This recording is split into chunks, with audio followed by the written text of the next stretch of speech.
मुरसुआरे बसुमती बाहागर केन्दुझर जिला पाटना ब्लॉक मरसुआ ग्राम ग्रामवासी सहयोग रज महोत्सव धूमधाम पालन होती। झील बोहू मान विभिन्न खेल प्रतियोगिता होता।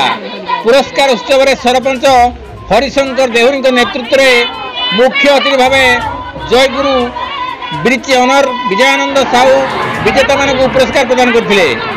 सम्मानित अतिथि भाव समिति सभ्य सुशील कुमार साहू, समाजसेवी घासीनाथ साहू, वीरेन कुमार सेठी, प्रहलाद महांत, मित्रभानु साहू, सांबादिक विजय कुमार महांत प्रमुख उपस्थित रही पुरस्कार प्रदान करते। यह बेस जाकजमक अनुष्ठित होता एवं यह देखापी आखपाख अंचल शह शह लोक समागम होता। एथिरे बसुमती बाहागर बेस धूमधाम अनुष्ठित होता। कविंद्र राउत का रिपोर्ट केडी मुजुरिया।